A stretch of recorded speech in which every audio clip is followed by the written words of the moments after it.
দর্শক, আমরা এই মুহূর্তে অবস্থান করছি ঢাকা বিশ্ববিদ্যালয়ের যে রোকেয়া হলটি রয়েছে সেই হলের সামনে। তো এখানে যে আবাসিক হলের ভূমিকম্পের পর যে নির্দেশনা এসেছে সেই নির্দেশনা অনুযায়ী ঢাবি প্রশাসনের যে নির্দেশনা অনুযায়ী হল ছাড়ছে শিক্ষার্থীরা।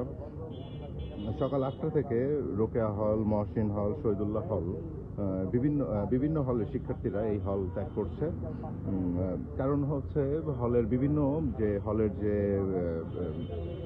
ভবনগুলো রয়েছে এই ভবনগুলোতে বিভিন্ন স্থানে ফাটল দেখা গিয়েছে। সেই ফাটলের মানে কোনো ধরনের বিপদ থেকে যে সাবধানতা অবলম্বনের জন্যই এই হল ত্যাগের যে নির্দেশনা এসেছে ঢাবি প্রশাসন থেকে। তো এদিকে জরাজীর্ণ হল সংস্কার নিরাপদ আবাসনের দাবিতে রাতভর ভিত্তি বাসভবনের সামনে কয়েকজন শিক্ষার্থীরা হচ্ছে অবস্থান কর্মসূচি পালন করেছিল। দর্শক, আপনাদের জানিয়ে রাখি যে ঢাকা বিশ্ববিদ্যালয়ের প্রশাসন থেকে 6 ডিসেম্বর পর্যন্ত হল বন্ধ রাখার এক নির্দেশনা এসেছে। সেই নির্দেশনা অনুযায়ী সাধারণ শিক্ষার্থীরা হচ্ছে হল ছেড়ে তাদের যে বাড়ির উদ্দেশ্যে রওনা দিচ্ছে।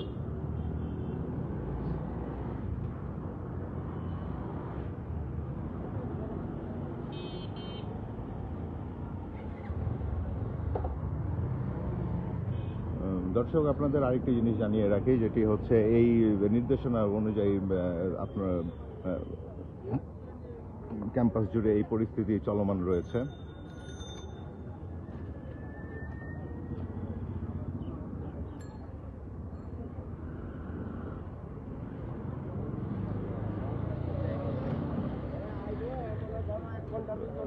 দর্শক, আপনাদের জানিয়ে রাখি, গত শুক্রবার সকাল 10:38 যে ভূমিকম্পটি হয়েছে তারপর হচ্ছে সারা বাংলাদেশের বিভিন্ন স্থানে ভবনগুলোতে দেখা গিয়েছে ফাটল। তার পাশাপাশি যে ঢাকা বিশ্ববিদ্যালয়ের যে হলগুলো রয়েছে সে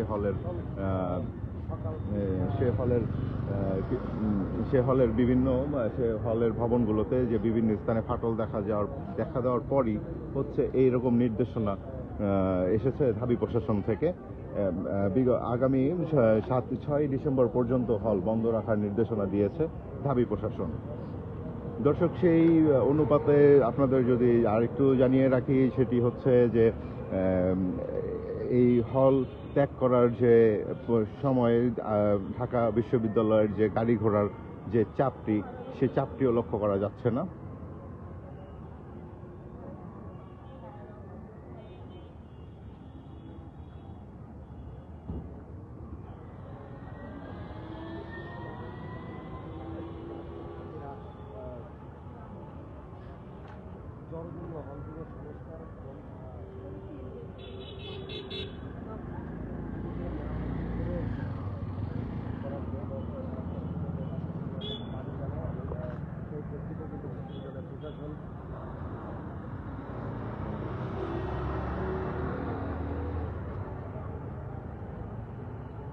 দর্শক, এখানে আমরা যতটুকু দেখতে পাচ্ছি যে গণমাধ্যম কর্মীরাও রয়েছে, তার পাশাপাশি তারপর শিক্ষার্থীরা তারা নিজস্ব মানে গন্তব্যস্থানে যাচ্ছে হল ছেড়ে।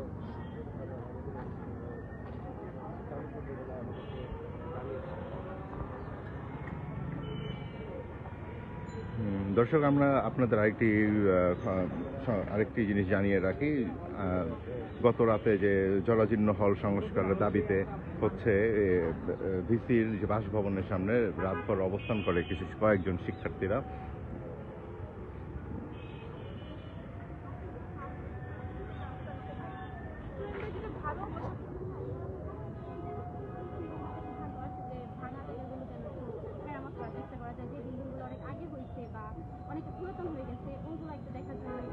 ভূমিকম্প না হলে আপনারা জানতে পারতেন কিনা যে আপনাদের ভবনগুলো আসলে ঝুঁকিপূর্ণ?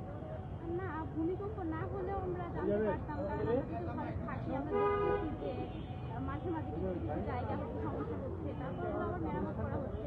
যেমন আমাদের রোকেয়া হলে 4টা ভবন, তার মধ্যে একটা নতুন ভবন, তার মধ্যে অনেকগুলো ভবন আছে যেগুলো পুরাতন হয়ে গেছে। ওইগুলো থেকে আরেকবার হয়েছিল এরকম, তখন ওগুলো আবার একটু মেরামত করা হচ্ছে। এই ভূমিকম্প ঝুঁকি থেকে মুক্ত করার জন্য পুরাতন ভবনগুলোর অপসারণ আপনারা চান কিনা? ভবনগুলোর অপসারণ, হ্যাঁ, এটা অপসারণ হলে তো অবশ্যই ভালো হবে। যদি হচ্ছে একদম ভালোভাবে অপসারণ করে নতুন করে একদম ভালো করে বানানো হয়। ওই সাথে বানানোর জন্য অনেক কথা বলা হচ্ছে যে অনেক ভালো শক্তিসম্পন্ন, যে 9 মাত্রা ভূমিকম্প সহনীয়, বাট তারপরেও দেখা গেছে যে ওই ভূমিকম্পের পর দিনই 7 মাত্রা কিছু কিছু জায়গায় ফাটল দেখা দিয়েছে। আর পুরাতন ভবনগুলোর ক্ষেত্রেও সেম, ওগুলোতে অনেক জায়গায় ফাটল ধরেছে। যদি এটা মেরামত করা যায় তাহলে সেটা অনেক ভালো হয়, কিন্তু এটা আসলে সম্ভব হবে কিনা বা কতটা সহজ হবে সেটা বুঝতে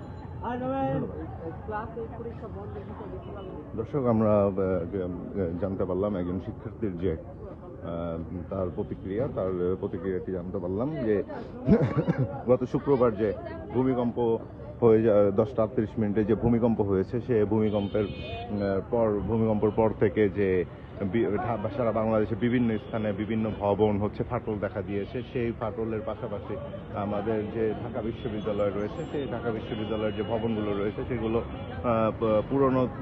পুরনো ভবন, তার পাশাপাশি সেই ভবনগুলোতে ফাটল দেখা দিয়েছে। তো ঢাকা বিশ্ববিদ্যালয় প্রশাসন সেই নিরাপত্তার লক্ষ্যে তারপর এই শিক্ষার্থীদের যে হল ছাড়ার যে একটি নির্দেশনা দিয়েছে, সেই নির্দেশনার যে অংশবিশেষ আপনাদের দেখানোর চেষ্টা করছি রোকেয়া হলের সামনে থেকে।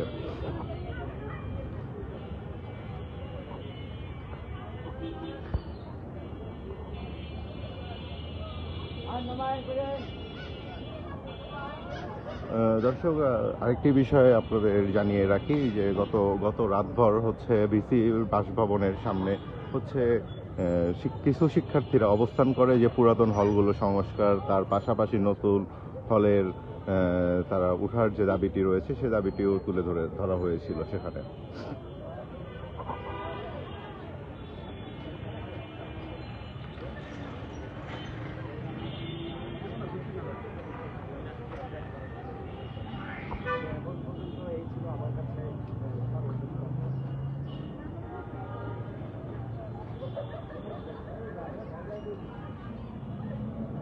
দর্শক, এখানে লক্ষ্য করা যাচ্ছে সাধারণ শিক্ষার্থীদের সাথে সাথে গণমাধ্যম কর্মীরাও এসেছে। তারা যে এই বিষয়টি যে রয়েছে যে হলের যে নির্দেশনা, তার পাশাপাশি যে অনেকগুলো ভবনে ফাটল দেখা গিয়েছে, সেই ফাটল কোনো ধরনের বিপদের হাত থেকে রক্ষার জন্যই এই ধরনের পদক্ষেপ নিয়েছে ঢাবি প্রশাসন।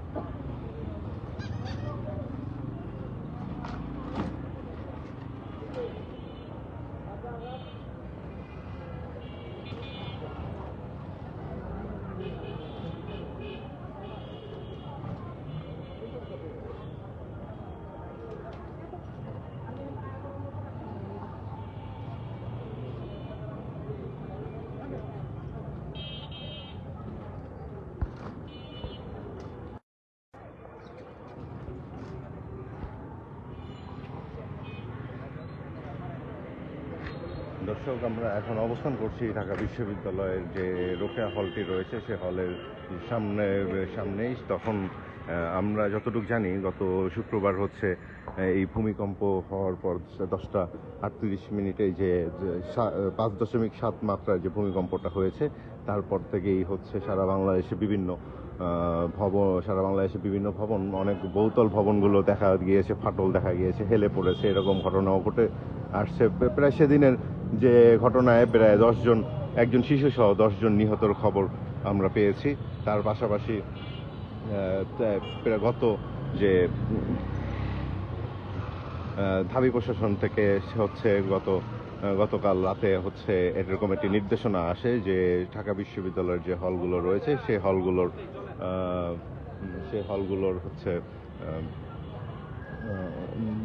বিভিন্ন জায়গায় ফাটল দেখা গিয়েছে।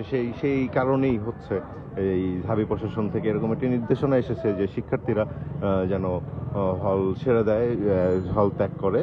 আগামী 6 ডিসেম্বর পর্যন্ত ঢাকা বিশ্ববিদ্যালয়ের যে হলগুলো রয়েছে তারপর সারা বাংলাদেশের যতগুলো পাবলিক ইউনিভার্সিটি রয়েছে সেগুলো বন্ধ ঘোষণা দিয়ে এসেছে।